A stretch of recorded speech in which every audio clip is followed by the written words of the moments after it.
स्वागत है आपका फिर से हमारे चैनल पर। और मैं आज फिर आपके लिए एक बहुत ही महत्वपूर्ण टॉपिक लेकर आई हूं, जो हमारे पिछले वीडियो का दूसरा भाग है। पिछले वीडियो में हमने सातवाहन वंश पर चर्चा की थी कि सातवाहन कौन थे, सातवाहन वंश के प्रमुख राजा कौन थे। तो सातवाहन वंश के जो महत्वपूर्ण बिंदु हैं उस पर हमने विचार किया, लेकिन कुछ और भी बिंदु हैं जिस पर हमें विचार करना चाहिए। और ये बहुत ही आवश्यक है, क्योंकि हम जानते हैं कि दक्षिण भारत में सातवाहन वंश का वही महत्व है जो उत्तर भारत में मौर्य वंश का है। यह कहा जा सकता है कि सर्वप्रथम उत्तर भारत में मौर्य वंश का जो कॉन्सेप्ट है वो किसने पूरा किया था? चंद्रगुप्त मौर्य ने, या मौर्य वंश के द्वारा हो सका था। दूसरी तरफ हम क्या देखते हैं, दक्षिण भारत में सातवाहन वंश के समय साम्राज्य की बात हुई थी, और इस तरह से उत्तर में अगर मौर्य का अपना महत्व है तो दक्षिण में सातवाहन का अपना एक अलग महत्व है। हमने देखा कि एक बहुत ही समृद्ध वंश था यह, और सातवाहन काल में हमने देखा कि हर क्षेत्र, उसका हर अंग संपूर्ण था, कहीं भी किसी प्रकार की कोई कमी नहीं थी। यह एक आदर्श की तरह स्थापित था। तो आज का जो हमारा अगला टॉपिक होने वाला है इस विषय पर, वह है सातवाहन वंश के समय वहां की राजनीतिक स्थिति क्या थी, वहां की सामाजिक स्थिति क्या थी, वहां की आर्थिक स्थिति क्या थी, वहां की धार्मिक स्थिति क्या थी, और कला और साहित्य ने उस समय कैसी प्रगति की थी। ये बहुत ही महत्वपूर्ण विषय है जो हम इतिहास के पाठकों को या इस इतिहास के छात्र छात्राओं को जरूर जानना चाहिए, क्योंकि प्राचीन भारत के इतिहास का एक महत्वपूर्ण विषय है सातवाहन वंश, और आज का हमारा यह टॉपिक। तो चलिए सबसे पहले हम बात करेंगे संक्षेप में, लेकिन उसमें से बहुत ही महत्वपूर्ण बिंदुओं पर हम प्रकाश डालेंगे, जिसे हमें हमेशा याद रखना है, उसे मन में बैठाना है, उसे दिमाग में, दिलो दिमाग में बैठाना है। सबसे पहले हम बात करेंगे सातवाहन वंश की राजनीतिक स्थिति क्या थी। हमने पढ़ा था कि वहां राजा हुए। वायु पुराण, मत्स्य पुराण के अनुसार किसी ने 20 बताया, किसी ने 30 बताया। पिछले क्लास में मैंने इसे क्लियर किया है। तो ये जो 20-30 राजा हुए और लगभग 400 साल यह वंश चला, तो हम क्या देखते हैं, क्या कह सकते हैं कि यहाँ राजतंत्रात्मक व्यवस्था थी। तो सबसे पहली बात, राजनीतिक स्थिति की बात करें तो हम यह कह सकते हैं कि सातवाहन वंश में राजा जो है वह प्रधान होता था, और साथ ही साथ राजा निरंकुश नहीं होता था, स्वेच्छाचारी नहीं होता था। वह यह नहीं कहता था कि मैं ईश्वर का प्रतिनिधि हूं, इस धरती पर मैं जो करूंगा वही कानून है। ऐसी कोई बात नहीं थी। प्रजा के लिए राजा होता था, उसके सुख दुख का भागीदार होता था। वह उसके सुख दुख को देखता था, उसे दुख को दूर करने की कोशिश करता था, राज्य में खुशहाली लाने की कोशिश करता था। इस तरह हम देखें तो कह सकते हैं कि राजा एक प्रजावत्सल व्यक्ति होता था। हमने देखा कि किस तरह शातकर्णी प्रथम, गौतमीपुत्र शातकर्णी, वशिष्ठपुत्र पुलुमावी, ये सब बहुत ही बड़े राजा हुए, जिन्होंने अपने कर्मों से अपना नाम स्वर्णाक्षरों में लिखवाया, क्योंकि इन्होंने जो भी किया वह अपने देश के लिए, अपने देश के लोगों के कल्याण के लिए किया।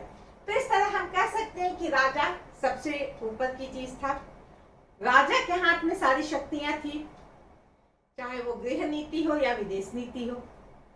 सेना का संचालन वही करता था, वही मुख्य सेनापति की भी भूमिका निभाता था। तो इस तरह हम कह सकते हैं कि राजा के पास वो सारे मुख्य अधिकार थे जो उस समय होते थे, जिसका वह बहुत ही संयम पूर्वक उपयोग करता था। जैसे कि न्याय के क्षेत्र में ही बात हो तो वो मुख्य न्यायाधीश का भी काम करता था। यह अलग बात है कि उसके अंदर न्यायाधीशों की नियुक्ति होती थी, लेकिन मुख्य न्यायाधीश राजा ही होता था और राजा के नीचे बहुत सारे आमत्य होते थे। अमात्य होते थे, बहुत सारे अमात्य होते थे। तो जैसा कि हमने पढ़ा मौर्य साम्राज्य में कि किस तरह बहुत सारे अमात्य होते थे, विभिन्न विभिन्न विभागों के विभिन्न आमत्य होते थे जिनका महत्व बहुत ही अधिक था। तो इस तरह से हम कह सकते हैं राजा और राजा का अमात्य, जिसको महाअमात्य भी कहते थे, जिसे महामात्र भी कहते थे, ये बहुत ही महत्वपूर्ण भूमिका में होते थे और राजनीतिक क्षेत्र में इनका बहुत अधिक काम था और इनकी जिम्मेवारियां बहुत अधिक थी और यह बहुत महत्वपूर्ण पद हुआ करता था। अब हम बात करेंगे कि उस समय राज्य जो है, पूरा राज्य वह जनपदों में बटा होता था। शासन सुचारू रूप से चले, आम जनता को तकलीफ ना हो, उसकी सुविधा के लिए पूरे प्रांत को, पूरे राज्य को प्रांतों में बांटा गया था और उस प्रांत को क्या कहते थे? जनपद। और इन जनपदों को आहारों में बांटा गया था। और हम क्या देखते हैं कि प्रत्येक आहारों में सैन्य छावनियां भी होती थी। यह एक मुख्य बात थी उस समय की। अब हम बात करते हैं नगर पालिका और ग्राम सभाओं का भी उस समय महत्व बढ़ गया था और ये वहां थी। नगरों को सुव्यवस्थित रखने के लिए, नगरों का संचालन या नगर को एक तरीके का बनाए रखने के लिए नगर निगम हुआ करती थी। ग्राम सभाएं गांव की समस्याओं को देखने के लिए, गांव के ग्राम में जितने तरह के वाद विवाद समस्याएं आती है उसको दूर करने के लिए ग्राम सभाएं होती थी और ग्रामीण इसका प्रधान होता था। सैनिक छावनी, जैसा कि मैंने बताया कि हर आहारों में सैनिक छावनी की भी व्यवस्था थी। चूंकि सैन्य व्यवस्था पर बहुत अधिक ध्यान दिया जाता था, अपने राज्य को संगठित रखने के लिए, सुव्यवस्थित रखने के लिए, बाहरी आक्रमणों से बचाने के लिए, विदेशी आक्रमणकारियों से बचाने के लिए, गलत जो यहाँ पे घुसपैठी है उसे निकालने के लिए, इन सारे कामों के लिए सेना की जरूरत थी और इसके लिए सेना एक मजबूत संगठन के रूप में तैयार किया गया था ताकि राज्य की सुरक्षा को ध्यान में रखते हुए इसे मजबूत बनाना है और इसे हर तरह की सुविधा देनी है ताकि राज्य जो है वो सुव्यवस्थित रहे। अब राजा को अपना कामकाज चलाने के लिए राज्य में बहुत तरह के खर्च हैं। जैसे कि एक उदाहरण सैनिक छावनी जो है, सेना रखा गया है, राजदरबार के 1000 खर्च हैं, इतने सारे अमात्य हैं, उनको वेतन देना है, बहुत सारे सरकारी पद हैं, नौकरियां हैं जिन पर लोगों को वेतन मिलता है। तो इन सब की पूर्ति कहाँ से होती थी? तो इसके लिए जैसे कि हमेशा हुआ करता है, टैक्स की व्यवस्था थी और टैक्स जो है बहुत ही सोच समझ कर लगाया जाता था। टैक्स कभी किसी का पर बोझ नहीं बनता था। साथ ही साथ हम देखते हैं कि राजा का जो आय का साधन होता था यही टैक्स होता था, या नमक पर जो टैक्स लगता है वो उसके राजा के क्षेत्र में था। इसके अलावा बहुत सारे युद्ध हुए, उसमें जो सामान धन ये बरामद हुआ उससे राज्य का आय में चला जाता था। तो इस तरह कुछ साधन थे जो राज्य के आय के साधन थे और इसके द्वारा राज्य अपने राज्य का कार्य करता था, अपने राज दरबार का, अपने राज्य के मंत्रियों का, अपने सचिवों का, जितने भी पद थे सबको वेतन देने के काम में या अन्य सुविधाएं देने के काम में या राज्य को मजबूत करने के लिए जो चीज के लिए भी धन की आवश्यकता होती थी वह इसी कर से होती थी। तो इस तरह हम देखते हैं कि कर एक महत्वपूर्ण व्यवस्था थी, वहां पे राजस्व व्यवस्था अच्छी थी। अब हम बात करेंगे जागीरदारी प्रथा। अगर कहा जाए संभवतः जागीरदारी प्रथा सातवाहन वंश से ही शुरू हुई, क्योंकि हम जानते हैं कि ये जो सातवाहन वंश थे, ब्राह्मण वंश थे, हमने ये पढ़ा पिछले अध्याय में कि सातवाहन शासकों द्वारा अश्वमेघ यज्ञ किए गए, राजसूय यज्ञ किए गए, आपतोर याम यज्ञ किए गए। तो इस तरह के जो यज्ञ किए जाते थे उसमें ब्राह्मणों को दक्षिणा दी जाती थी और दक्षिणा के तहत उन्हें गांव दिया जाता था, धन दिया जाता था, मुद्राएं दी जाती थी, बहुत सारे पशु दिए जाते थे, लेकिन साथ साथ उन्हें गांव भी दिया जाता था और इन गांवों का पूरा नियंत्रण उन ब्राह्मणों पर ही रहता था, उनसे टैक्स राजा नहीं लेते थे। इस तरह से हम कहें तो शुरुआत, जागीरदारी प्रथा की शुरुआत सातवाहन वंश से शुरू हुई। साथ ही साथ हम यह भी देखते हैं कि राजा खुद के द्वारा जंगलों की सफाई करा के उसे कृषि योग्य भूमि बनाता था। बहुत सारी जमीनें जो दान में दी जाती थी वो कृषि योग्य भूमि नहीं रहती थी, जिसे दान में दिया गया वह उसे कृषि योग्य भूमि बनाया और उस पर उसी का नियंत्रण हुआ जिसने उसे कृषि योग्य बनाया। इसीलिए मनुस्मृति में यह भी कहा गया है कि खेत, बना हुआ खेत जो है वह उसी का है जिसने उसे बनाया है, और जो शिकार किया हुआ हिरन है उस पर उसी का अधिकार है जिसने उसका शिकार किया है। तो इस तरह से हम कह सकते हैं कि जंगलों को साफ कर उसे खेत बनाना, उसे उर्वरा शक्ति से भरपूर करना, यह जिनके पास वह जमीन होती थी वह उसके अनुसार काम करता था, वह उसका होता था और वह उसको अच्छा बनाता था, उसमें राजा कोई हस्तक्षेप नहीं करता था। तो यह एक बहुत बड़ी बात थी। इसके द्वारा हम क्या देखते हैं कि बहुत सारी भूमि जो है बंजर है या जंगल की है या बेकार है, उन जमीनों को एक सही जगह मिल जाता था, वह एक कृषि योग्य भूमि में बदल जाती थी। अब हम बात करते हैं सामाजिक स्थिति। ऐसे तो ब्राह्मण, क्षत्रिय, वैश्य, शूद्र ये वर्ण थे, लेकिन यहाँ पर आर्थिक लेवल पर जो है जाति को विभक्त किया गया था। जैसे कि सबसे बड़े जाति के कौन थे?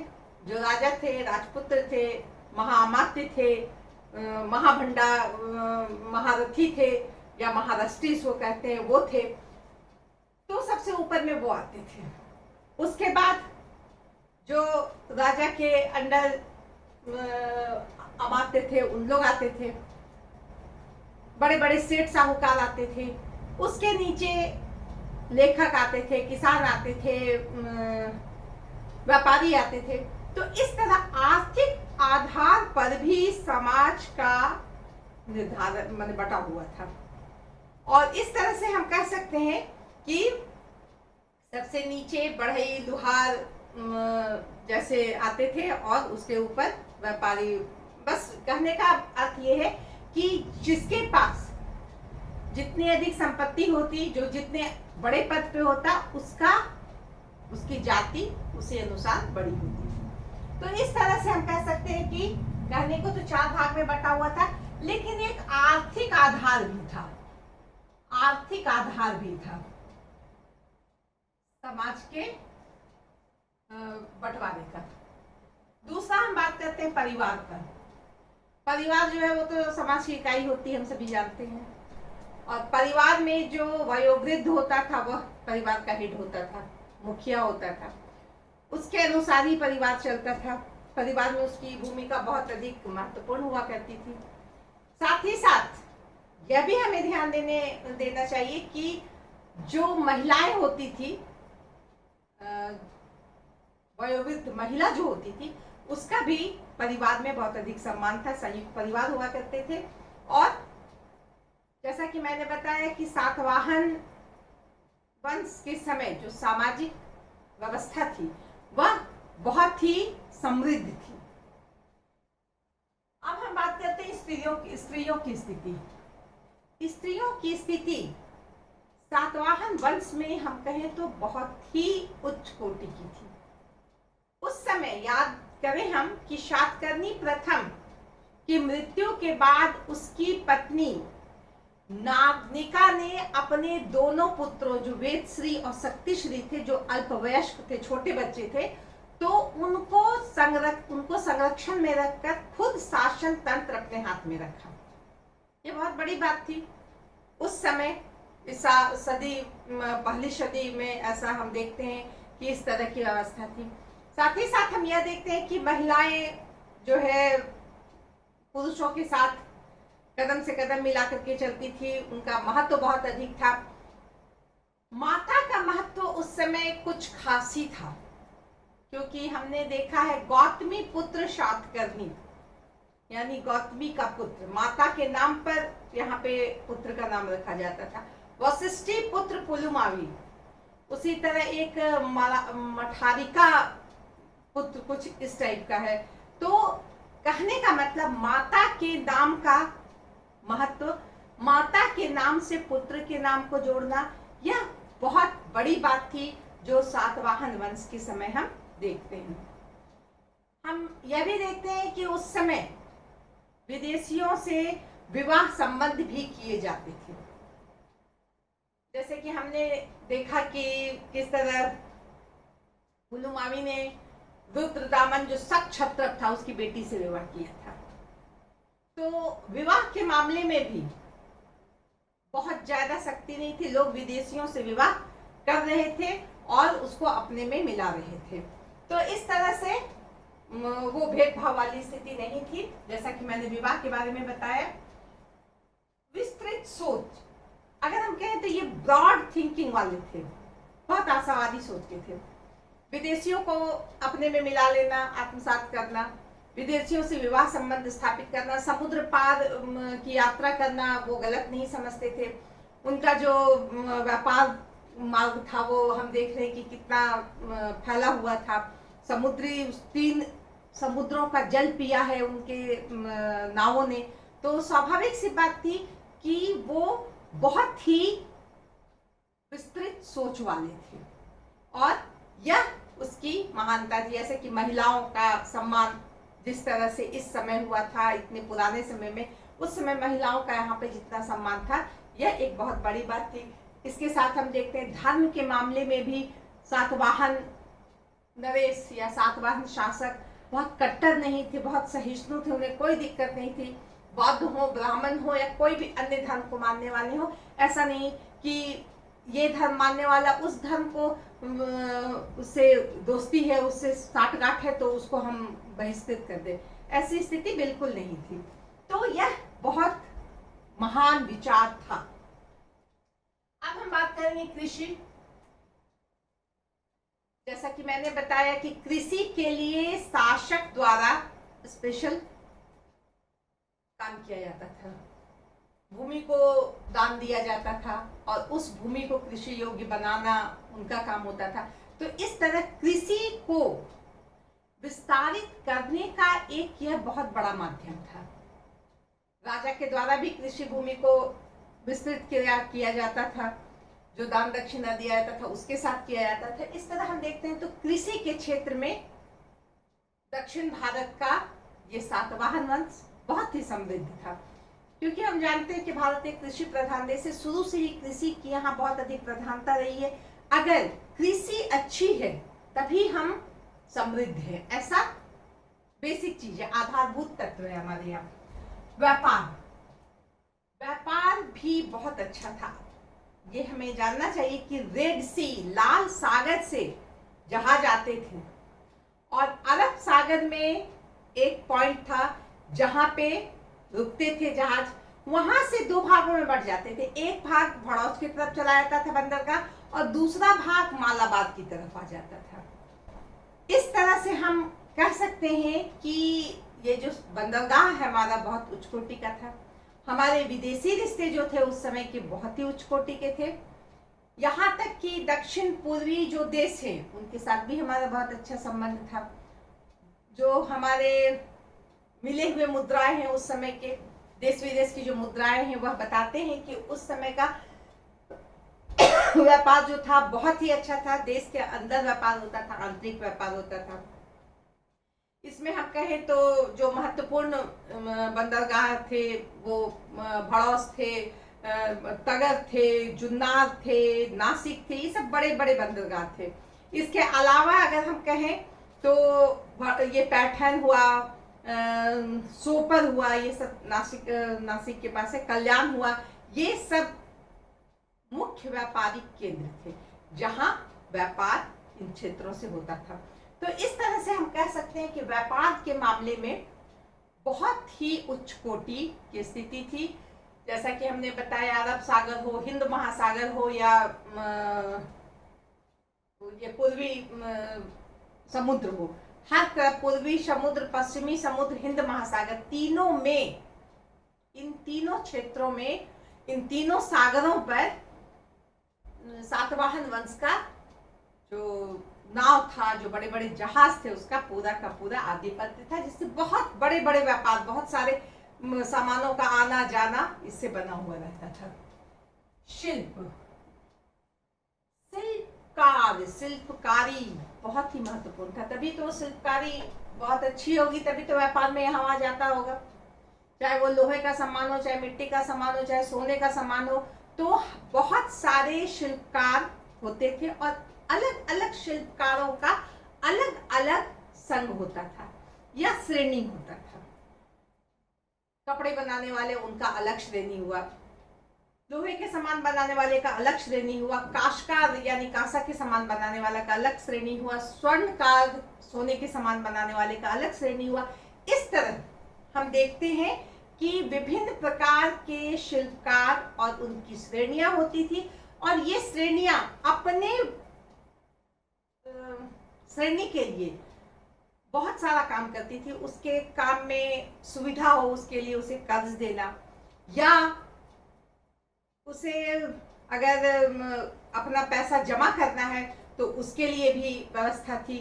बैंक का भी काम करती थी, किसी को आवश्यकता पड़ने पे ब्याज के साथ पैसा भी देती थी। तो इस तरह एक अक्षय निधि का भी जो है पता चला है, जहाँ पे शायद लोग पैसा रखते होंगे। बैंक का, जैसे मैंने बताया कि बैंक के रूप में लोग पैसा रखते थे और साथ ही साथ ब्याज में लोगों को पैसा भी मिलता था। इन शिल्पकारों को आवश्यकता पड़ती थी तो ब्याज से पैसा भी ले लेते थे, बैंक से पैसा लेते थे। और यहाँ तक यह भी उल्लेख है कि ब्राह्मणों को 2% ब्याज लगता था, क्षत्रियों को 3% लगता था, वैश्य को 4% लगता था, शूद्र को 5% लगता था। ये सारा ब्यौरा हमारे पास उपलब्ध है। बहुत सारी मुद्राएं मिली है उस समय की, जो बताती है कि उस समय की आर्थिक व्यवस्था बहुत ही उन्नत थी। सोने के सिक्के, स्वर्ण, चांदी के सिक्के का शातपन, तांबे के सिक्के जो बहुत आम प्रचलन में था। एक सोने का सिक्का 35 चांदी के सिक्के के बराबर होता था। इस तरह हम कह सकते हैं कि सोना, चांदी, तांबा ऐसे सिक्के बहुत बहुतायत मात्रा में उसका यूज होता था इन शिल्पियों के द्वारा, व्यापार के द्वारा। तो इस तरह से हम कह सकते हैं कि उस समय की आर्थिक व्यवस्था, इन्हीं सब पे हम कह सकते हैं ना, बैंक था उस समय। ये बात थी कि आपको आवश्यकता हो तो हमारे पास आप लीजिए पैसा और आप इंटरेस्ट के साथ जब आपके पास पैसा हो लौटाइए। कितनी बड़ी बात थी आवश्यकता के समय किसी को व्यापार करने के लिए, किसी को उद्योग धंधे लगाने के लिए अगर बैंक से पैसा मिल रहा है तो यह बहुत बड़ी बात थी, बहुत बड़ी सोच थी उस समय के लिए। व्यापारिक संघ, जैसा कि मैंने बताया कि हर व्यापारी जो थे उनका अपना अपना संघ होता था और इन संघों के द्वारा वह अपना व्यापार बहुत ही सुचारू रूप से चलाते थे। और व्यापार हो या शिल्प हो या व्यापार हो या कृषि हो, इन सब का सही तरीके से उन्नत होना, सही तरीके से विकास होना, यह राज्य के विकास में, सिंपल सी बात है, राज्य के विकास के में सहयोगी होगा, उसके लिए उपयोगी होगा। तो इस तरह हम कह सकते हैं कि सातवाहन वंश के समय आर्थिक स्थिति बहुत ही उन्नत थी, बहुत ही समृद्ध थी। और यह एक आदर्श है हम भारतीयों के लिए, और गौरव का भी विषय है कि पहली सदी में हमने अपने दक्षिण भारत में इस तरह की व्यवस्था को देखा। धार्मिक स्थिति की बात करें तो हम क्या कहेंगे कि ऐसे तो हम जानते सातवाहन वंश एक ब्राह्मण वंश था, और जैसा कि हम जानते हैं कि ब्राह्मण वंश होने के कारण स्वाभाविक सी बात है कि वह ब्राह्मण धर्म को महत्व देगा। लेकिन यह हम कदापि नहीं कह सकते हैं कि वह अन्य धर्मों के प्रति सहिष्णु नहीं थे। हर धर्मों के प्रति, ऐसा कि मैंने बताया, वो उनका बहुत ही उदार रवैया था। यही कारण है कि बौद्ध धर्म को उन्होंने बहुत अधिक प्रश्रय दिया। चाहे गौतमी पुत्र सातकर्णी हो, चाहे पुलुमावी हो, चाहे उनकी माँ हो, सभी ने दिल खोलकर बौद्ध चैत्यों को, बौद्ध लयन को पूरी तरह से दान दक्षिणा दिया। जैसा कि हम जानते हैं कि बौद्ध जो है वो, उनके मंदिर जो हैं वो चैत्य या उनके रहने का स्थान लयन, इन सब के लिए जो धन की आवश्यकता होती है उसमें इन सातवाहन शासकों ने बढ़ चढ़कर भाग लिया। नासिक का गुहा, बौद्ध गुहा, काबले की गुफाएं, वहां गुहाएं जो है जो बनी, उसमें इन शासकों का बहुत अधिक योगदान रहा। तो इस तरह हम कह सकते हैं कि ब्राह्मण धर्म होने के बावजूद भी अन्य धर्मों के प्रति इनका बहुत अधिक सम्मान था। इस धर्म के होने के नाते इन्होंने, हम क्या देखते हैं कि इन्होंने पुनः ब्राह्मण धर्म को पुनः स्थापित करने की कोशिश की। अश्वमेध यज्ञ का किया जाना, राजसू यज्ञ का किया जाना, आप्तोर्याम यज्ञ का किया जाना, यह सब ब्राह्मण धर्म के उत्थान के लिए इन्होंने किया। इसके अलावा हम देखते हैं कि प्रजापति हो, इंद्र हो, कृष्ण हो, राम हो, वरुण देव हो, इन सभी का बहुत ही अधिक महत्व था। शिव शंकर भगवान जो हैं उनकी विशेष महत्ता थी यहाँ। तो इस तरह जो हिंदू देवी देवताएं हैं, देवता की यहाँ पे बहुत अधिक सम्मान किया जाता था। इनके बहुत सारे मंदिर बने। ब्राह्मण धर्म और हिंदू धर्म तो एक हुआ, बौद्ध धर्म, ये तीनों हमने लगभग ये कर दिया। हमने यह भी देखा कि धर्म के नाम पर अगर किसी ने फूट डालने की कोशिश की तो उसे इन शासकों द्वारा सजा भी दी गई। यह एक बहुत अच्छी बात थी। कला और साहित्य, कला के क्षेत्र में जैसा कि मैंने कहा कि नासिक का गुफा, चैत्य और काबले की गुफा, इसके अलावा और है बहुत सारी चैत्य और बौद्ध गुहाओं को जो शासकों ने प्रश्रय दिया। तो यह एक कला का उदाहरण है। जो नासिक का गुफा है या काबले का चैत्य है, ये सब एक उदाहरण है कला का, कि उस समय इतने अच्छे कलाकारी के द्वारा इन चैत्यों को बनाया गया, इन लाइनों को बनाया गया, इन गुफाओं को बनाया गया, जहाँ बौद्ध धर्म वाले जो है वहाँ निवास करते थे, जहाँ अपना पूजा पाठ करते थे। इनके लिए शासकों द्वारा जो है बहुत अधिक दान पुण्य दिया जाता था। तो इस तरह हम कह सकते हैं कि कला के हाँ, कन्हेरी, काबले और नासिक, ये तीनों में जो बौद्ध गुहाएं हैं, यह उस समय की कला की एक अनुपम उदाहरण है। साहित्य के बारे में अगर हम कहें तो उस समय मैंने एक बहुत ही मुख्य राजा का नाम नहीं लिया था सातवाहन वंश के, वो थे हाल शातकर्णी के बाद, जब अंधकारमय युग जिसे हम कहते हैं, उस समय एक बहुत अच्छे शासक हुए हाल, जिसने गाथा सप्तशती की रचना की। हमें यह याद रखना चाहिए कि हाल नाम के शासक ने गाथा सप्तशती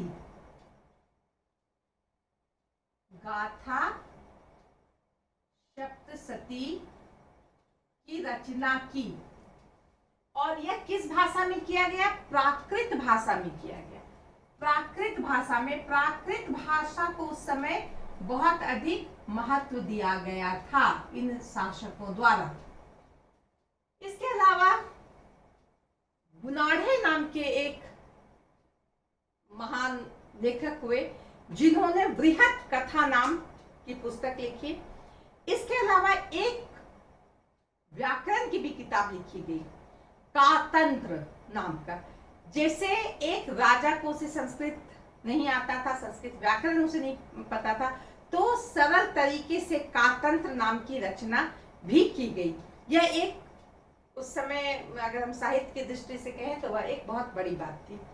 तो इस तरह से हम कह सकते हैं कि सातवाहन वंश जो 300-400 सालों का था, 350 से 400 के बीच हम कह सकते हैं, इस बीच सातवाहन वंश ने हर क्षेत्र में प्रगति की।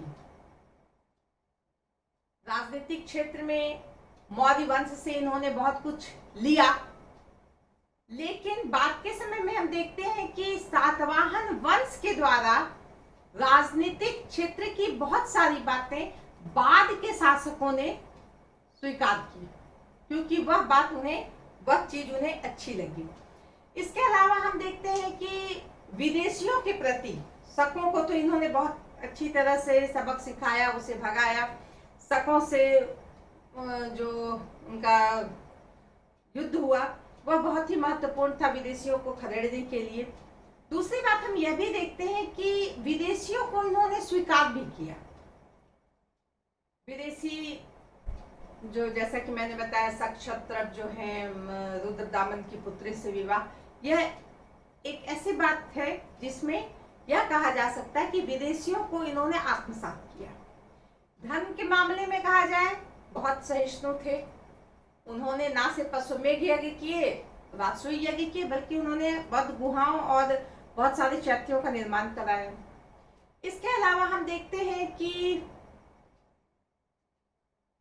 जो व्यापार और समृद्धि का जो प्रतीक है सिक्के, वो सारे कुछ देख करके हमें यह लगता है कि वह उस समय का एक समृद्ध साम्राज्य था। कहने का तात्पर्य यह है कि सातवाहन वंश